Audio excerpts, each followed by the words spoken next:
बघा,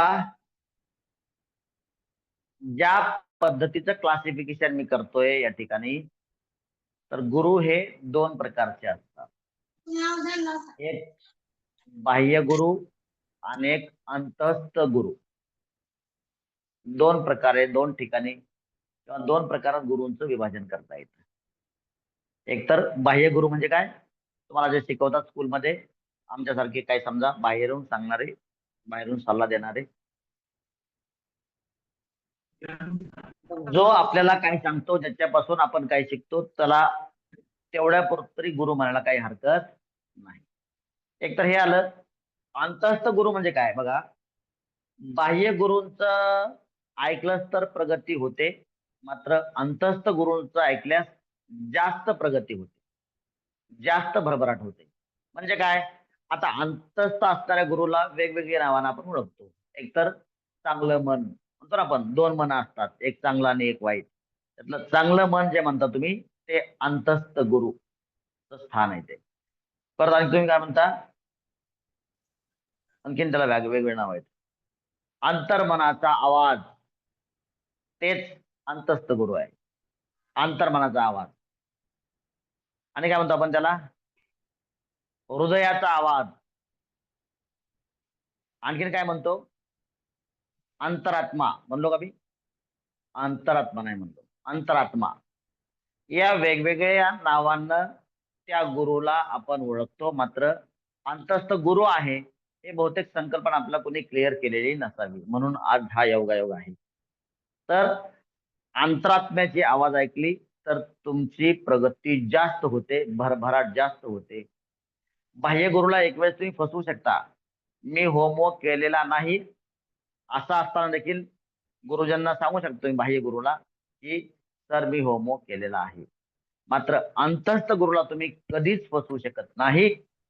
म्हणून अंतस्थ गुरुला जो फसवतो तो कधीच यशस्वी होत नाही. आणि या अर्थानं तुम्हा सगळ्यांना गुरुपौर्णिमेच्या शुभेच्छा.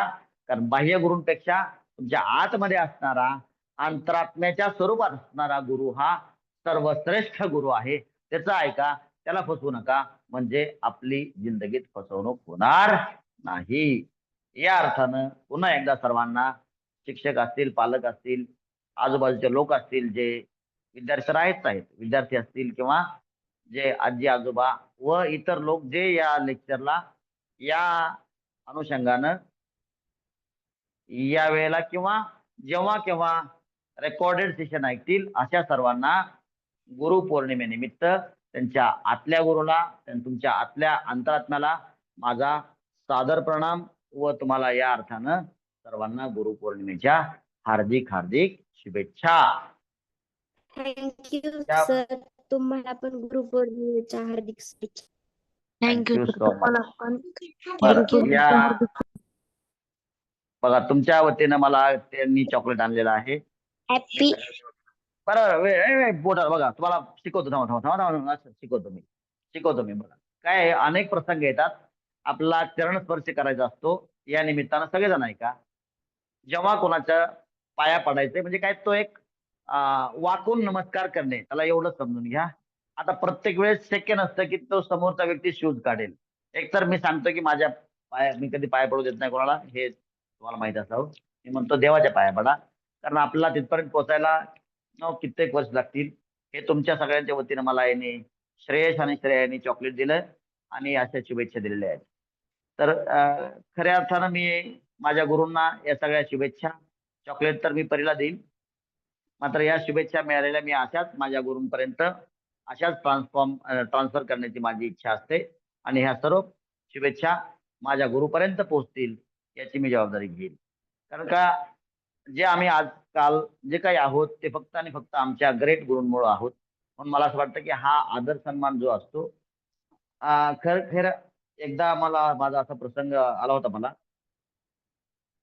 खूप काही आज पण आले, समजा हे काही थोडेफार आले, मात्र हे माझ्यासाठी खूप मोठे आहेत. संख्याने खूप थोडेफार आले, मात्र याची किंमत खूप असते, मूल्य खूप असतं.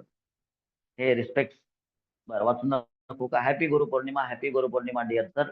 Today is Guru Purnima and you are our guru and that is our luck only that we got sir like you. Okay, that we got guru like you. Thank you so much for your sentiments. हे सगळ्याच्या वतीनं भावना आहेत असं मी समजून घेतो. एक वेळेस मी अक्षरशः रडलो. आणि परवा मी आपल्या प्रोग्राम मध्ये, तर आठवत असेल तुम्हाला, बहुतेक मी याचा उच्चार केला होता का नाही आठवत नाही. तर बन गुरुजींना मी फोन केला आणि त्यांना मी रडत रडत बोललो की सर, आमची गुरु म्हणून घेण्याची अवकात आहे का नाही मला माहित नाही, पण मला वाटत नाही.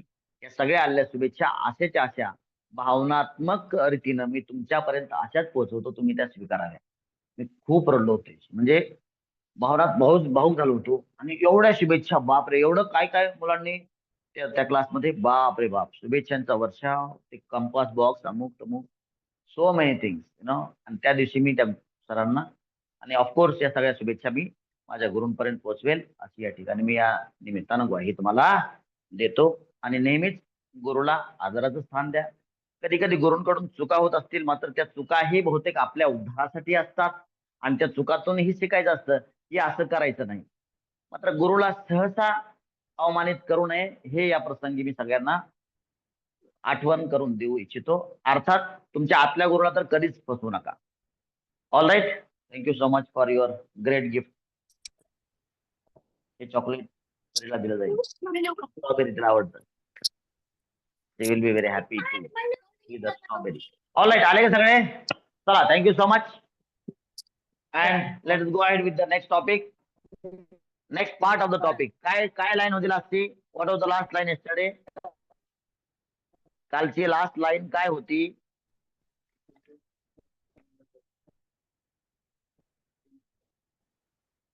काय काय काय?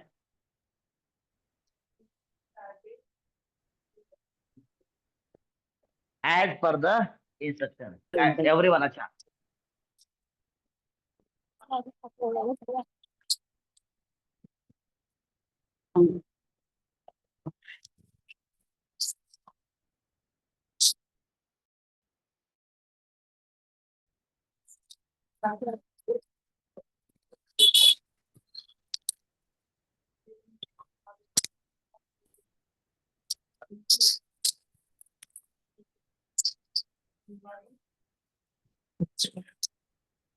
सहकार्य केले ना, हेल्प केली, फोनद्वारे सपोर्ट केला.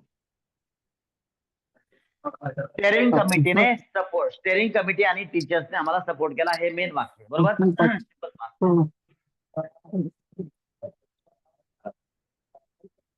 कोण आहे आयफोन बाप फोन? म्यूट करा. लोंढेचा तुमचा आहे का? हो सर, सॉरी सॉरी. नो वरी, नो वरी, नो वरी. चला, कुठं होतो आपण? हा, स्टेअरिंग कमिटीवर टीचर्सने आम्हाला वेळोवेळी सपोर्ट केला, हे मेन वाक्य आहे. हा, मग ते सपोर्टिंग आहे. चला, सो स्टेअरिंग, पुढचं सेंटेन्स बघा. स्टेअरिंग कमिटी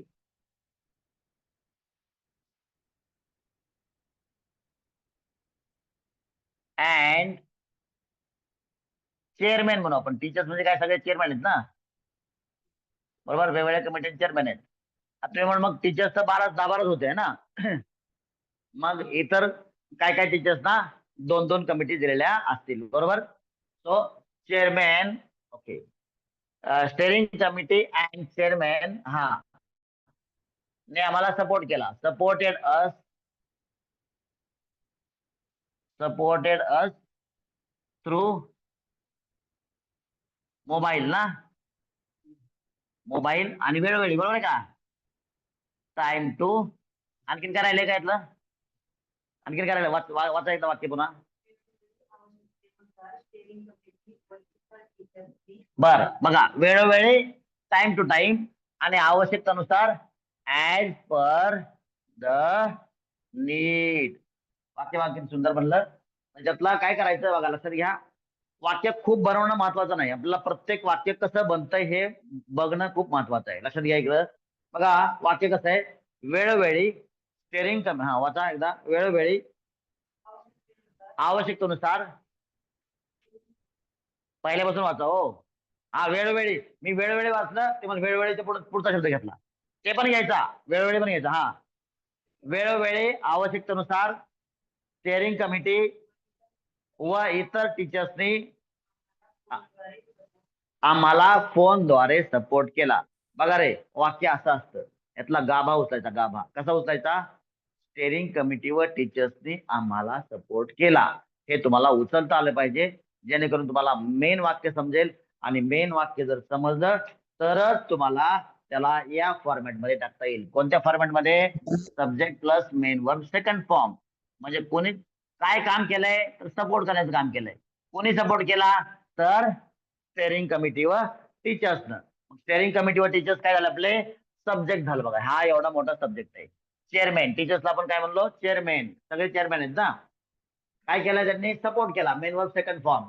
आम्हाला सपोर्ट केला, झालं वाक्य. बाकी राहिलं काय? सपोर्टिंग भाग आहे. त्याद्वारे काय झाले? मोबाईलच्या द्वारे. कधी? वेळोवेळी. बघा, हे टाइम टू टाइम. बरोबर. काय हे? समष्टी शब्द वाक्यात शेवटी. मग टाइम टू टाइम अगोदरल्या किंवा ऍज पर नीड अगोदरल्या. बघा कसं वाक्य बनता येईल. बघा, हे लक्ष द्या. Steering committee and chairman supported us through mobile as per the need time to time. म्हणजे हे आणि हे इंटरचेंज केलं तरी काही हरकत नाही. आपल्या नियमानुसार टाइम टू टाइम शेवटी आलं पाहिजे आणि त्याच्या अगोदर राहिलेला भाग थ्रू मोबाईल तर आहेच आहे आणि ऍज पर द नीड आवश्यकतेनुसार. बघा, अशा पद्धतीनं वाक्याचे तुकडे करायचे, ते समजून घ्यायचं आणि मग त्याला एक्सप्रेस करायचं. असे खूप वाक्यांची प्रॅक्टिस केल्यास तुम्हाला आपोआपच वाक्य हे बोलण्यामधून निघून जातील आणि you will be able to speak any sentence whatever you want to speak. Fine. सगळ्यांना समजतंय का? सगळ्यांना समजतंय का? Yes or no? ऑनलाईन वाले बघा, खूप वाक्य Yes, समजून sir. घेणं अजिबात गरजेचं नाही. जे वाक्य आपण समोर घेतोय ते 100% समजलं पाहिजे. समजलं? फटफट फटफट 10-12 वाक्य काही गरज नाही. 4च वाक्य होऊ द्या, मात्र ते 4 वाक्य 100% समजले पाहिजेत. काहीतरी प्रेशर, हा समजलं तर चला पुढे पुढे जाऊन काय करायचं? प्रत्येक देखावा व्यवस्थित बघितला पाहिजे ना. उगाच 50 देखावे बघून उपयोग नाही. जे बघाल ते व्यवस्थित. चला पुढं, पुढचं वाक्य. Wait wait wait wait wait wait wait wait wait शांती शांती शांती. एक वाक्य एकाच वेळेला. एक घास एकाच वेळेला. 4-5 घास खाऊन करता उभं असं म्हणायचं नाही. एका वेळेला एकच घास घ्यायचा, शांततेनं चावायचा 32 वेळेला. बघा काय वाक्य सांगा. बस, क्रियापद आलं की तिथं थांबायचं. 3 जून रोजी पुन्हा आम्ही एकत्र आलो. हा, ठीक आहे ना. 3 जून रोजी पुन्हा आम्ही सर्वजण एकत्र आलो. म्हणजे कोण कोण? हे सगळे तामझाम, जे चेअरमॅन असतील, मेंबर्स असतील, विद्यार्थी सगळे काही एकत्र आले असं सांगायचं या वाक्यामधून. सो ते बघा, लक्षात घ्या. इथं काय आलं बघा? 3 जून रोजी. प्रॅक्टिकली आपण शिकलोय की समष्टी शब्द वाक्याच्या शेवटी. मग 3 जून रोजी वाक्याच्या शेवटी राहिलं काय? आम्ही एकत्र आलो. मेन वाक्य काय आलं? आम्ही एकत्र आलो. सब्जेक्ट आम्ही आहे, आलो मेन वर्ब आहे, बस. सो वी पासून वाक्य चालू होईल. सब्जेक्ट वी आलो, केम एकत्र टुगेदर. आणि कधी? 3 जून रोजी. कोणत्याही दिवसा अगोदर ऑन हे प्रिपोजिशन वापरतो. ऑन 3rd जून म्हणा किंवा 3 जून म्हणा, चालतंय. ऑन 3 जून. हा, मग अगेन लिहा पुन्हा. समजते शब्द अगेन. काय होतं बघा? We came together on 3 June again. पुन्हा. पुढं. स्टेअरिंग कमिटीने आता त्या दिवशी काय केलं मग? त्या दिवशी स्टेअरिंग कमिटीने, आता त्या दिवशी मी इथं टाकतो, मी स्वतःच. बघा, कोणी टाकला? कोणी बनवला? सब्जेक्ट आहे तो. स्टेअरिंग कमिटीने सब्जेक्ट. मेन वर्ब काय? बनवला. तो द बनवा आपण आता. द, त्या कमिटीने, the steering committee.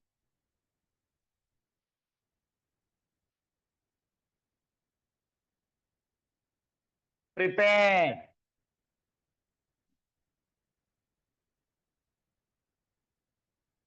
The final plan. समजलं? म्हणजे मदर प्रिपेअर्ड राईस. समजलं की नाही? तसे वाक्य. Subject the steering committee, main verb second form prepared. काय प्रिपेअर केलं तर राईटच्या ऐवजी आपण काय लिहिलंय द फायनल प्लॅन. अशा पद्धतीने हे वाक्य सेट झालं. Subject plus main verb second form आणि ऑब्जेक्ट. काय प्रिपेअर केलं तर फायनल प्लॅन. हा झालं का एवढंच आहे. हा त्या दिवशी मग काय व्हायचं ऑन दॅट डे. त्या दिवशी. That's it. समजतंय का. समजून घ्या. लहान लहान वाक्य मुलांनी समजून घ्यावीत. हा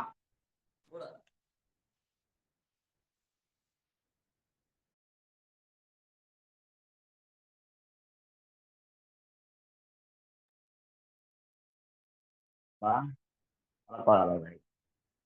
आम्ही सर्व मेंबर्सने नाही व्यवस्थित पार नाही पाडला.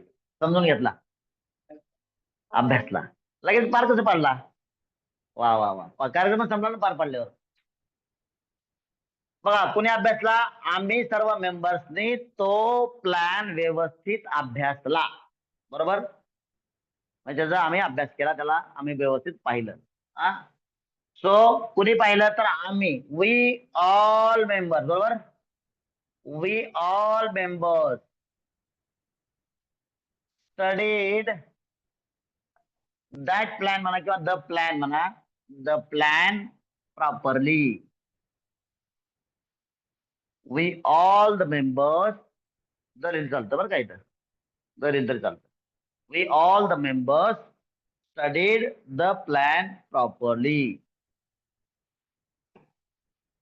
Got it. समजतंय का. Yes or no. Yes sir. Yes sir. Okay सगळेजण समजून घ्या. खास करून पालक आणि खास करून पालक टीचर असतील तर त्यांनी जास्त समजून घेण्याचा प्रयत्न करावा. मग ते टीचर्स आपल्या स्कूलचे असोत किंवा देशातील कोणत्याही स्कूलचे असोत प्रत्येकानं ही वाक्य व्यवस्थितपणे समजून घ्यावीत. तुम्हाला येत असतील तरी. पुढं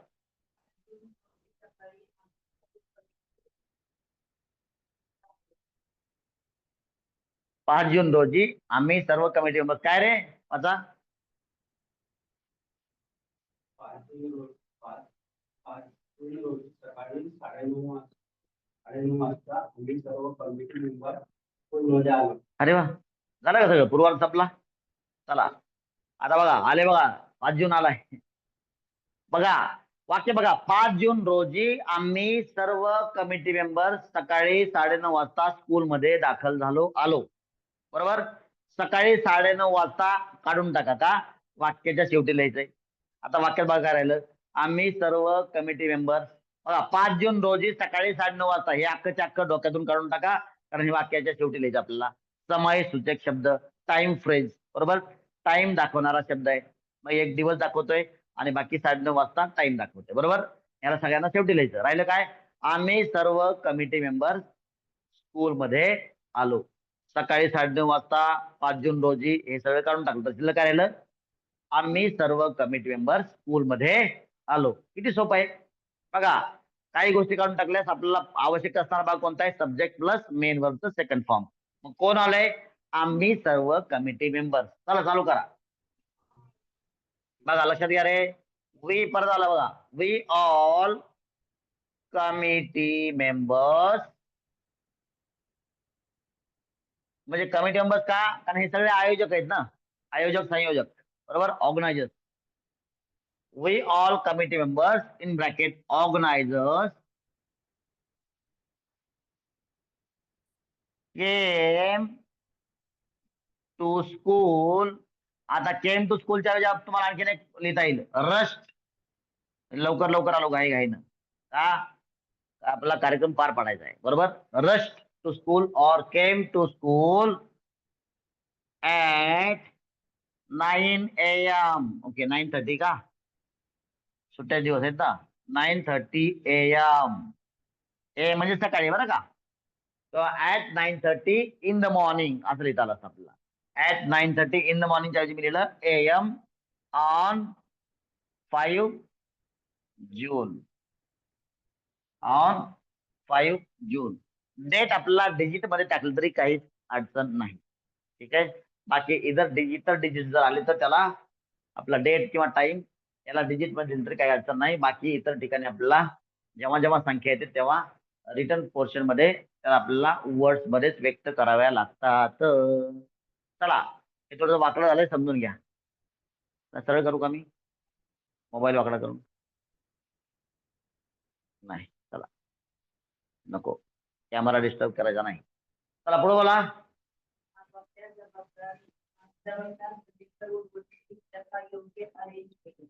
थांबा, मला हे काय पटाना.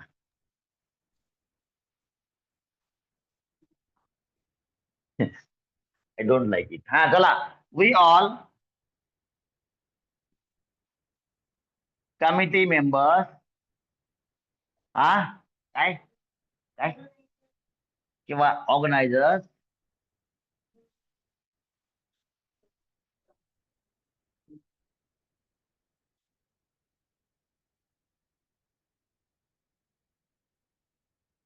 school at 9:30 a.m. on 5th June or 5 June. All right, ठीक आहे. चला पुढचं वाक्य सांगा. आम्ही आपापल्या जबाबदारीप्रमाणे सर्व गोष्टी यथायोग्य अरेंज केल्या. यथायोग्य अरेंज केल्या. यथायोग्य म्हणजे आम्ही आपापल्या जबाबदारीप्रमाणे सर्व गोष्टी यथायोग्य अरेंज केल्या. आम्ही आणि अरेंज केल्या, सब्जेक्ट काय आम्ही आणि अरेंज केल्या काय main verb second form. We arrange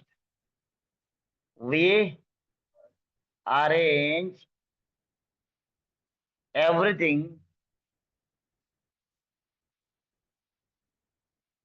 as per our काय responsibilities काय in the proper manner. बरोबर आहे की नाही? यथायोग्य.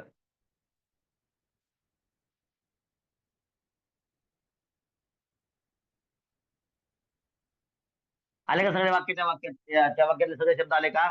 वी अरेंज एव्हरीथिंग, सर्व गोष्टी as per hour responsibilities in the proper manner. समजतंय का सगळ्यांना? प्रत्येक वाक्य व्यवस्थितपणे समजून घ्या. लक्षात घ्या, प्रत्येक वाक्यात काय समजून घ्यायचंय की काम केलं आणि काम कोणी केलं. काम केलं ते मेन म्हणतो सेकंड फॉर्म आहे, कोणी केलं तो सब्जेक्ट आहे, आणि बाकी गोष्टी तुम्हाला सहजपणे लिहिता येतील जर तुम्ही काळजीपूर्वक पाहिल्या तर. चला पुढचे वाक्य सांगा. आम्ही सर्व इतर मान्यवरांचे 10:30 वाजता आगमन केले.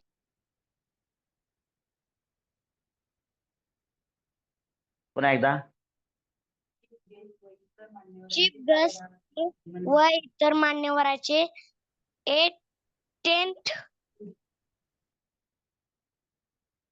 10:30 ला आगमन झाले. बरोबर आहे का? ओके, एवढंच आहे. अगोदर पुढून लिहू आपण. चीफ गेस्ट व इतर मान्यवरांचे 10:30 ला आगमन झाले. असं होतं ना, 10-10:30 वाजता ते आले. चला लिहू आपण. कोण आले? जे आले ते सब्जेक्ट आहे. दोन गोष्टी आल्यात काय, चीफ गेस्ट आणि इतर मान्यवर, हे दोन्ही मिळून सब्जेक्ट आहेत. आणि ते आले हा मेन वर्बचा सेकंड फॉर्म आहे. हे अगोदर लिहू आपण. चीफ गेस्ट बघा, असं लिहू नका रे, हे नाही बरं का. चीफ म्हणजे स्वस्त झालंय, चीप नाही. चीप नाही, चीफ गेस्ट आलेत आपल्याकडे. चीफ, CHIEF, चीफ गेस्ट, प्रमुख अतिथी, प्रमुख पाहुणे, चीफ गेस्ट अँड अदर काय काय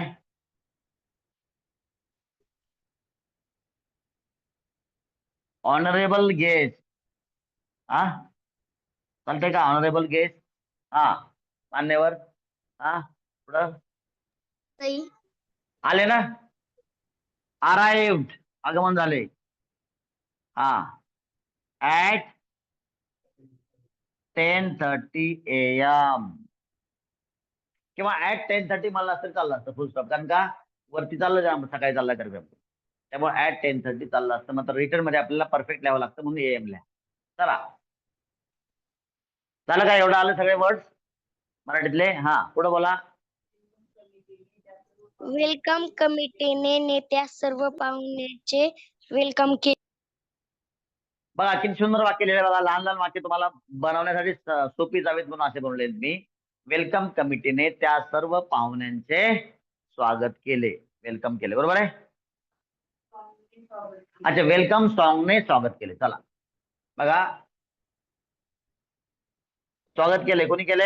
वेलकम कमिटीने, ती त्यांची जबाबदारी होती. वेलकम कमिटी काय झालंय? थांबा थांबा थांबा, काही गडबड करू नका तुम्ही, काहीतरी गडबड केलेली दिसते. हा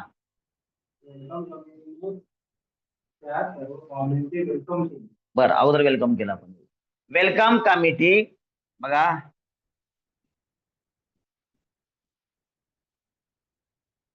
welcomed all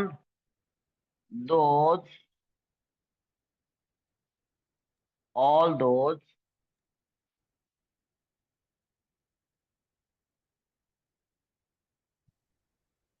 respected guests. हा पुढं सन्माननीय पाहुण्यांचे स्वागत केले. पुढचं वाक्य सांगा. बघा, वेलकम कमिटी सब्जेक्ट आहे, यांनी काय केलं? वेलकम केलं. वेलकम आणि कोणाचं वेलकम केलं? All those respected guest. ठीक आहे. हा पुढं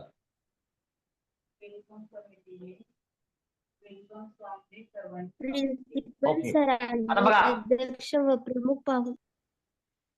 थांबा थांबा थांबा, पुढचं वाक्य करेक्ट सांगा मला काय आहे ते. हा वेलकम सॉन्गने स्वागत केले. ओके, आणखीन एक वाक्य सांगितलं होतं. वेलकम सॉन्गचे स्वागत. हा, वेलकम कमिटीने वेलकम सॉन्गने सर्वांचे स्वागत केले. बघा या वाक्यामध्ये काय होतं? फक्त गेस्ट स्वागत केलं, या या या या फुल दिलं आणि मग त्यांना त्या स्टेज पर्यंत घेऊन गेले. That is the welcoming part by the welcome committee of the guest, बरोबर. त्यांना तिथपर्यंत स्टेज पर्यंत घेऊन गेले. बाकी इतरांचं स्वागत कसं केलं बघा, बघू आपण आता. कुणी केलंय? परत वेलकम कमिटी जबाबदारी होती, म्हणून वेलकम कमिटी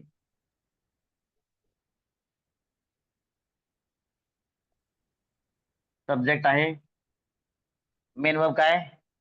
वेलकम, वेलकमच केलंय.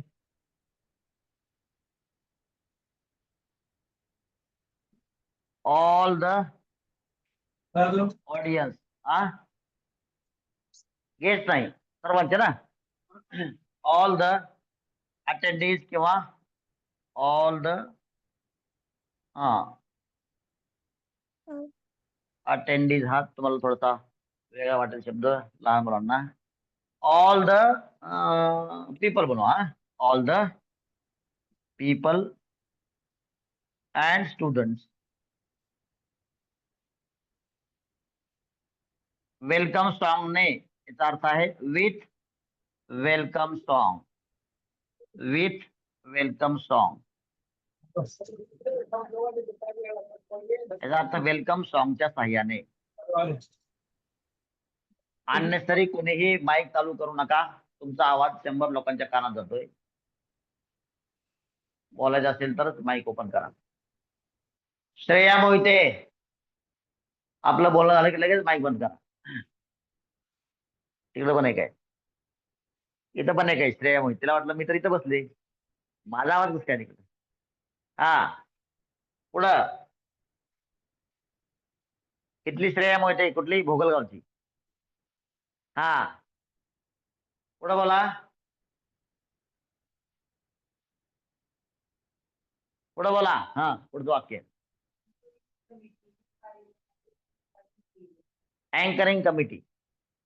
ओके सर, सगळ्यांना समजतंय का? टीचर्स, तुमच्या समोरच्या मुलांना समजतंय असं वाटतंय का त्यांचे चेहरे बघून? आता टीचर्स मध्ये मला असं वाटतं कवाळे सरांच्या पुढेच काय बोलायचं 4-2. तर काय अवस्था आहे तुमच्या समोरच्या मुलांची?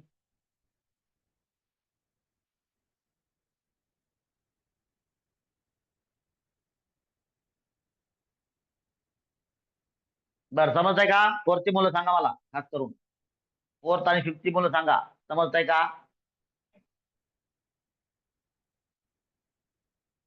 फोर्थ अँड फिफ्थ सांगा लवकर रे. Yes sir. बस, Yes, हा, येस. Yes, sir. चला, पुढचं वाक्य घ्या तुम्ही. ओके, हा.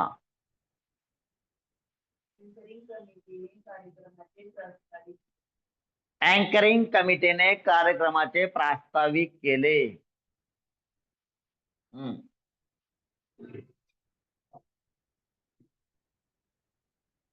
काय होईल? प्रास्ताविक सांगा सर, कोण सांगताय? प्रास्ताविकला शब्द काय?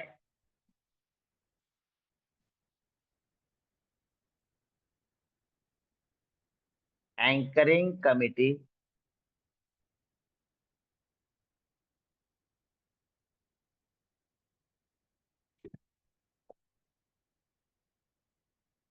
म्हणजे ब्रीफ मध्ये सांगितलं. प्रास्ताविक म्हणजे काय?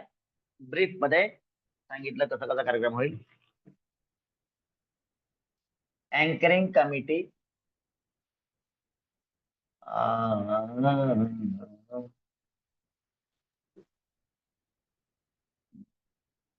काय म्हणता येईल? अँकरिंग कमिटी डिलिव्हर्ड म्हणू आपण. हा, द ओपनिंग स्पीच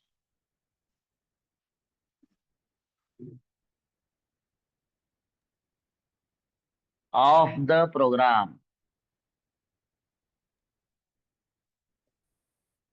थोडक्यात कार्यक्रमाचे प्रास्ताविक. हा,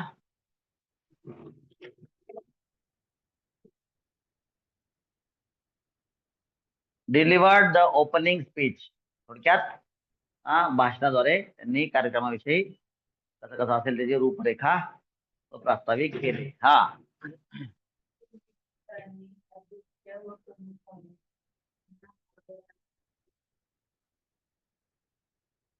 honourable principal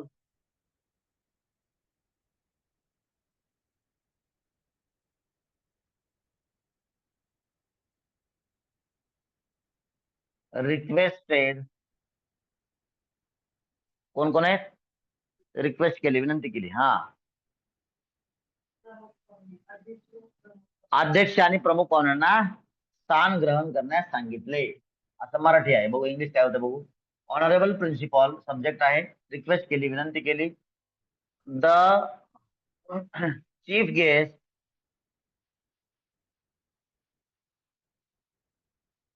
and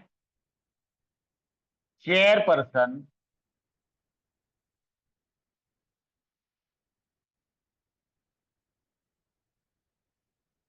to have their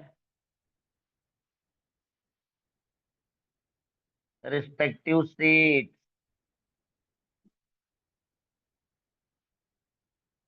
with honor. आदराने. with honor. आदराने. ऑनरेबल प्रिन्सिपल सन्माननीय प्रिन्सिपल असा त्याचा अर्थ आहे. समजलं सगळ्यांना? बघा, ऑनरेबल प्रिन्सिपल रिक्वेस्टेड विनंती केली कोणाला? The chief guest and the chairperson. बघा, या दोघांना विनंती केली. हे मेन वाक्य आहे. काय काय म्हणून विनंती केली? काय काय करण्यासाठी? टू हॅव घेण्याची. टू टेक और टू हॅव काय? देअर रिस्पेक्टिव्ह सीट्स त्यांचे संबंधित स्थान. Respective seat. ग्रहण. हॅव म्हणजे ग्रहण करणे, घेणे. विथ ऑनर आदराने. समजतंय का सगळ्यांना? Yes or no?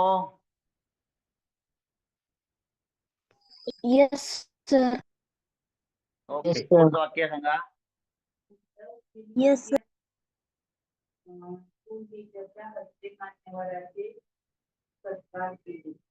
ओके, बघा, टीचरांच्या हस्ते फेलिसिटेशन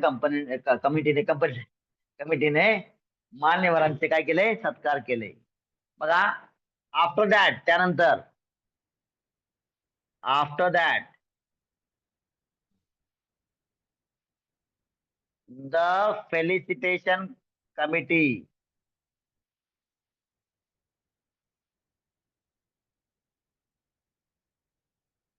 सब्जेक्ट आला, त्याने काय केलं? फेलिसिटेटेड.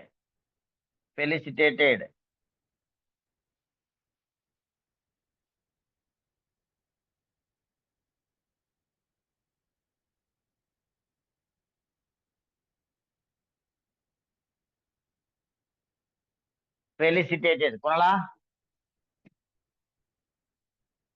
द काय ऑनरेबल गेस्ट ना, मान्यवरांचे.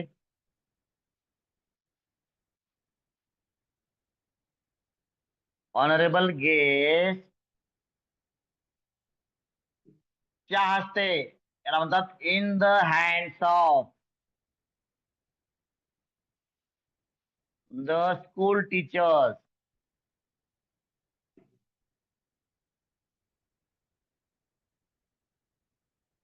च्या हस्तेसाठी शब्द आहे इन द हँड्स ऑफ, वेगळा लिहून त्याला पाठ देखील करू शकता. च्या हस्ते, in the hands of the school teachers.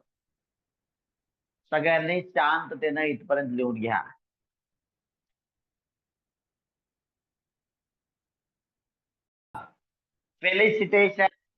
Felicitation कमिटीने शाल व फुलांच्या ऐवजी श्रीफळ व रोपट्यांचा वापर केला.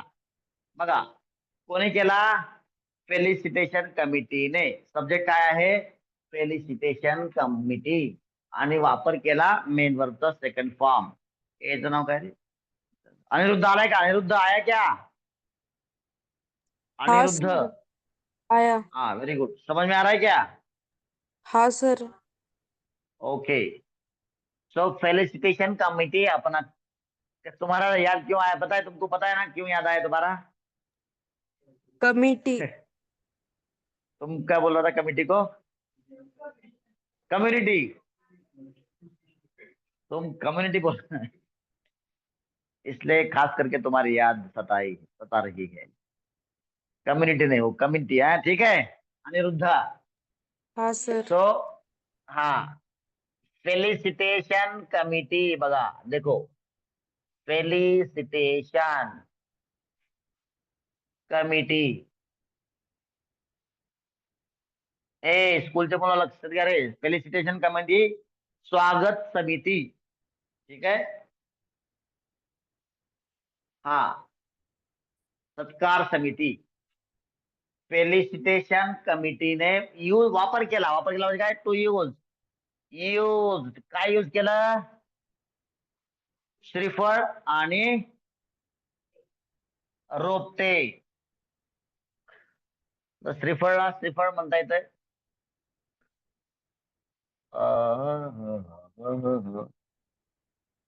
कोकोनट फ्रूट म्हणू आपण. हा, कोकोनट फ्रूट, दॅट इज नारळ. फ्रूट म्हणलं तर थोडं इज्जत आली ना, इज्जत प्राप्त झाली. कोकोनट फ्रूट बनवू आपण. हा, कोकोनट फ्रूट अँड प्लांट. कशाच्या ऐवजी? इन प्लेस ऑफ च्या ऐवजी. In place of what? SHAWL, shawl and flowers. समजतंय का रे? आले का सगळे शब्द याच्यामध्ये? सगळे वर्ड्स आले का मराठीच्या वाक्यातील? फेलिसिटेशन कमिटी सब्जेक्ट आहे, यूज केलं मेन वर्बचा सेकंड फॉर्म आला. काय यूज केलं? कोकोनट फ्रुट्स म्हणजे काय? नारळ, श्रीफळ. अँड प्लांट्स कशाच्या ऐवजी? शाल आणि फ्लावर्स च्या ऐवजी. इन प्लेस ऑफ च्या ऐवजी. सगळ्यांना समजतंय का? येस और no? Yes sir. This is actual implementation of simple past tense. Simple past टेन्सचा खरा प्रॅक्टिकल वापर आहे हा. चला, हा, come on, next sentence please. लास्टचे फक्त 2च वाक्य घेऊ, आजचा कोटा संपला. हा, टेलिव्हिजन कमिटीने मान्यवर फेलिसिटेशन म्हणा, फेलिसिटेशन असं. हा, त्याप्रमाणे फेलिसिटेशन कमिटीने मान्यवरांच्या सत्कारासाठी श्रीफळ व विविध प्रकारची वृत्ती दिली. ओके, त्याप्रमाणे वापर केला. आणि इन दिस वे, अशा पद्धतीने, इन दिस वे, हे मुद्दाम डबल डबल वाक्य आलेलं आहे. फेलिसिटेशन कमिटी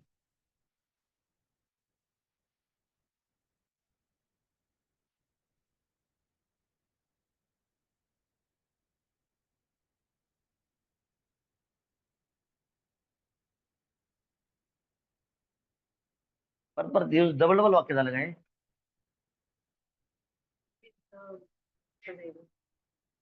श्रीफळ आणि त्याच्याऐवजी झालं ना, झालं, डबल डबल झालं है ना. विविध प्रकारची रोपटी दिली, वापरली, यूज केलं, झालं, बाद झालं. रोपटी दिली म्हणजे काय, गरज नाही, नकार लिहू, हे वाक्य नका लिहू, काय गरज नाही. दिली म्हणजे वापर केला, झालं नाही. डबल डबल माझ्याकडून चुकून झाला असेल, काय अडचण नाही. चला, सेम सेंटेन्स आहे रे बाबा. नो, गिफ्टेड म्हणता येईल त्याला. In this way felicitation committee presented, दिली म्हणजे काय, प्रेझेंट केलं. In this way present, no, felicitation कमिटीने गेस्टला प्रेझेंट केलं. काय केलं, कोकोनट आणि रोपटे, प्लांट प्रेझेंट केलं, प्रेझेंटेड. हा,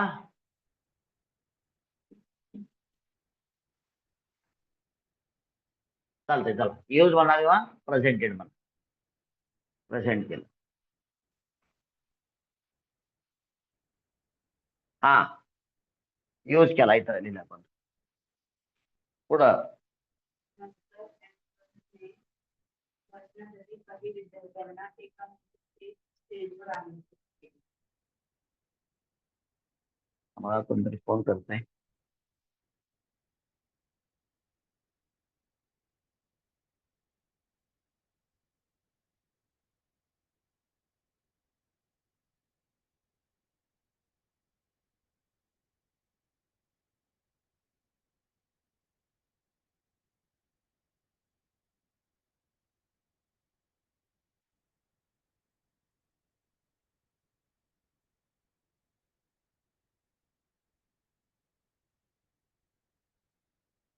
येस, आय एम बॅक.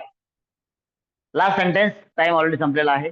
चला, हा, पुढचं वाक्य घ्या. नंतर अँकरने मध्यंतरी काही विद्यार्थ्यांना एकानंतर एक स्टेजवर आणले. नंतर कुणी, अँकर्सने, बघा. देन, हा, अँकर्स मेन, सॉरी, सब्जेक्ट कोण आहे, अँकर. ज्याने बोललो ते अँकर्स आहे. अच्छा, चुकलं का. अँकर्स कॉल्ड, हा, called the students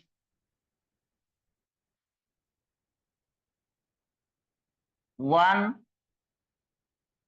after another, एकानंतर एक ना.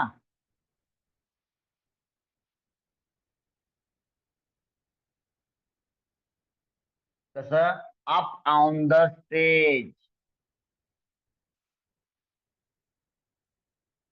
To deliver